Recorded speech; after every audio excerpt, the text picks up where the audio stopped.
الله الرحمن الرحيم فاسألوا أهل الذكر إن كنتم لا تعلمون. Segala puji bagi Allah yang telah menciptakan segala kebaikan dan menolak segala keburukan, yang memberikan nikmat kepada semuanya pagi, siang, sore, dan malam.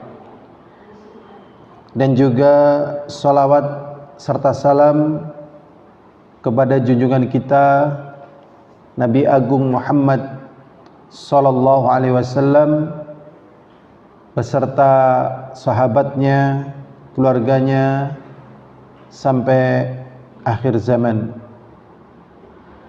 Pada hari Senin ini tanggal 21 Rabiul Awal tahun 1447 Hijriah atau 13 Oktober 2025, kita akan kembali melanjutkan bagaimana seorang thalabul ilmi bisa menjadi thalabul ilmi yang sejati dan memiliki ilmu yang bermanfaat dan juga mendalam. Prinsip yang ke-17 adalah az-zabbu anil ilmi wa zawwadu an hiyadihi.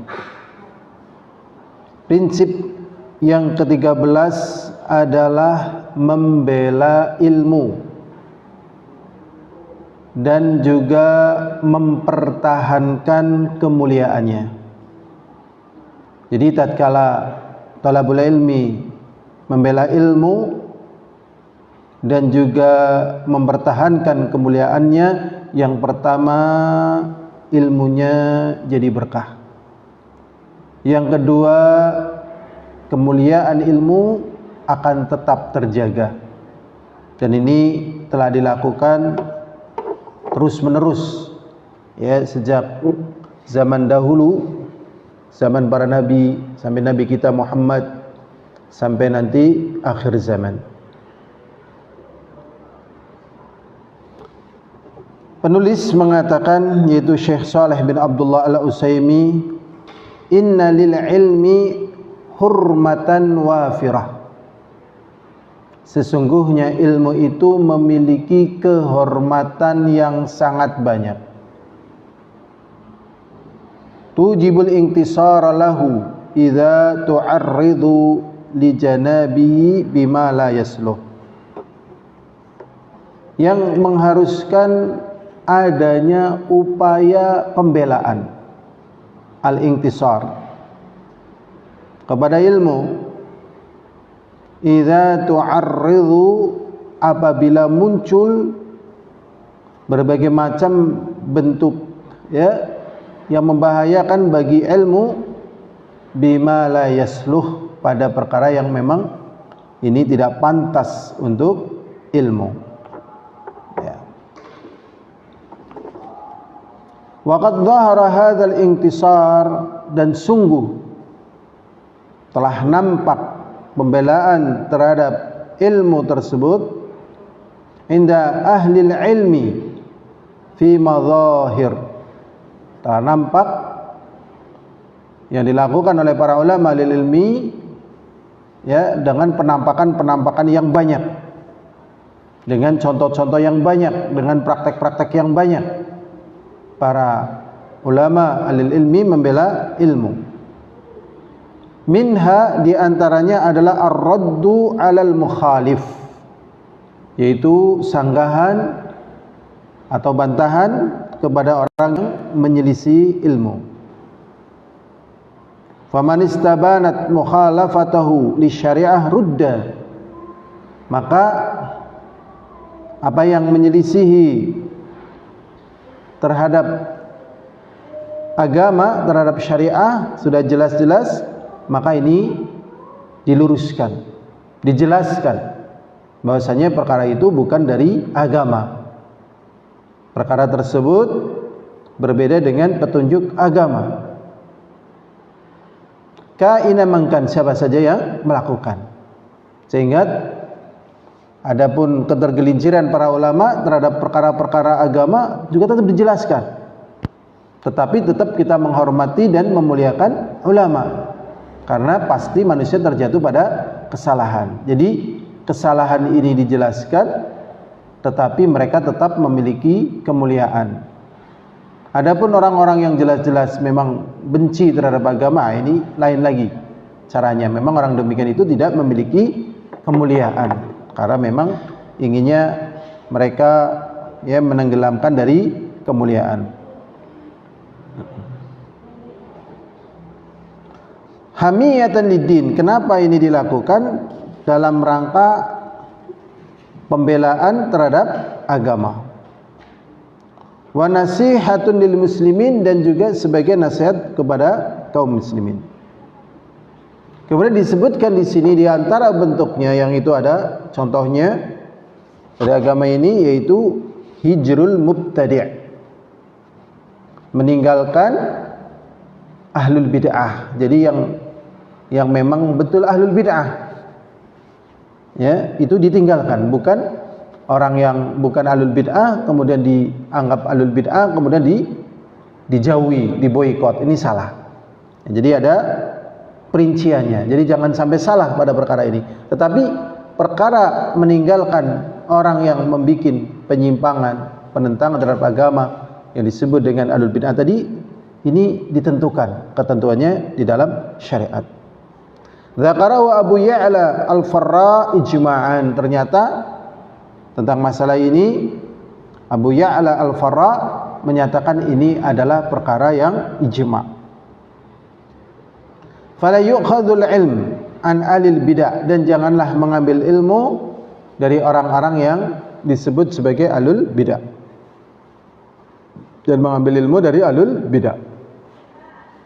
Lakin idza turra ilaihi fala ba'sa, akan tetapi tatkala memang harus mengambil, tidak mengapa ambil ilmu dari alul bid'ah. Contohnya, ya, kalau riwayat itu tidak diambil, maka riwayat itu hilang karena adanya pada ahlul bidah. Maka ilmu itu boleh diambil, tetapi ini pun dirinci. Ya, dirinci pembahasannya, misalnya ahlul bidah tapi yang mengharamkan dusta, misalnya seperti Khawarij. Ya, misalnya adanya ilmu di Khawarij, maka boleh diambil dalam rangka biar ilmu itu tidak hilang. Sedangkan Khawarij ini termasuk orang yang ya mengharamkan dusta, bahkan mengkafirkan ya orang yang melakukan kedustaan, maka boleh diambil di sini. Ini dalam keadaan darurat. Kama fi riwayah anhum, sebagaimana riwayat dari mereka, lada al-muhadditsin, sebagaimana yang ada pada para ulama ahli hadis. Berikutnya, sebagai bentuk pembelaan terhadap ilmu, zajrul muta'allim idza ta'adda fi bahthih. Ya, jadi mencela, menghardik pemula dalam bidang ilmu apabila dia membahas perkara-perkara yang menimbulkan kontroversi, yang menimbulkan pertentangan, karena apa yang dilakukan ini keliru, bukan dalam rangka penjagaan dan pemuliaan ilmu, maka nggak boleh ini. Ya, para penuntut ilmu yang memang belum ahlinya, au dhara minhu ladadun au su adab, atau muncul padanya ya perkara yang membuat gaduh, atau memang adabnya itu jelek, tata keramanya, etikanya ini nggak bagus. Wa nihtaja al-muallim ila ikhrajil muta'allim min majlis, dan kalau memang kondisinya tidak bisa terkendali dan menimbulkan kejelekan, maka bagi seorang muallim, sebagai seorang guru, boleh mengeluarkan muridnya tadi dari majelisnya. Jadi memang boleh mengeluarkan kalau memang menyebabkan kejelekan pada ilmu dan juga orang-orang yang mencintai ilmu, boleh. Zajran lahu, sebagai bentuk pengingkaran terhadap dirinya. Falyafal kama kana yaf'alu Syu'bah. Ini sebagaimana pernah dilakukan oleh Syu'bah radhiyallahu taala anhu ma Affan bin Muslim, kepada seorang murid yang bikin gaduh dan sebagainya, namanya Affan bin Muslim, fi darsih, di dalam ya majelis beliau, di dalam ya pembelajaran beliau.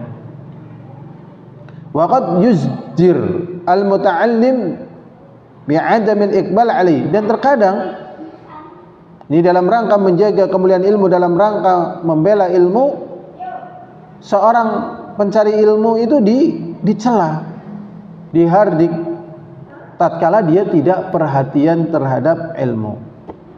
Wa tarki ijabatihi, dan tidak fokus. Berikutnya was-sukutu jawabun. Kalau misalnya dia bertanya dengan pertanyaan-pertanyaan yang menimbulkan kejelekan, gaduh, justru menjauhkan manusia dari ilmu, maka tidak menjawab pertanyaannya ini adalah sebagai bentuk pertanyaan. Qalahul A'mash, ini yang dikatakan oleh Al-Imam A'mash. Wa ra'ayna hadza katsiran min jama'atin min syuyukh, dan kami melihat pada perkara ini banyak dari kalangan para masyayikh yang melakukan hal-hal demikian ini sebagai bentuk pembelaan kepada ilmu. Di antaranya Al-Alamah Ibn Baz, di antaranya adalah Al-Alamah bin Baz rahimahullah taala. Wa farubbama sa'alahu sa'ilun amma la yanfah. Terkadang seorang penanya bertanya pada perkara yang tidak ada manfaatnya, fataraka syekh ijabatah, maka syekh akhirnya tidak mau menjawabnya. Jadi bertanya tapi tidak ada manfaatnya, tidak berguna. Ya, tidak ada gunanya. Ya, misalnya ada orang bertanya, ya, misalnya orang bertanya, ya, apakah ya cacing yang ada di perut gajah itu dapat vitamin ini dan itu misalnya. Nah, ini nggak ada gunanya, tidak ada gunanya. Atau pertanyaan-pertanyaan yang lainnya yang tidak ada gunanya. Fataraka syekh ijabatah, maka syekh akhirnya meninggalkan menjawab pertanyaan-pertanyaan yang tidak ada gunanya tadi. Fa amaral qari aywasil qira'atah, dan kemudian memerintahkan orang yang membacakan pelajarannya itu untuk melanjutkan pembacaannya. Aw ajabahu bi khilafi qasdi, atau memberikan jawaban tetapi jawabannya itu bukan yang dimaukan si penanya. Karena kalau dijawab sesuai dengan kemauan si penanya, mudarat, akhirnya tidak sesuai dengan kemauan penanya, yang menjadikan penanya itu sadar bahwasanya pertanyaannya itu memang tidak bermanfaat, tidak berguna. Nah, ini dilakukan semuanya dalam rangka membela ilmu dan menjaga kehormatannya. Wallahu a'lam bishawab. Walhamdulillahi rabbil alamin. لوحنا الدم تاخندا واستولوا أغلينا أين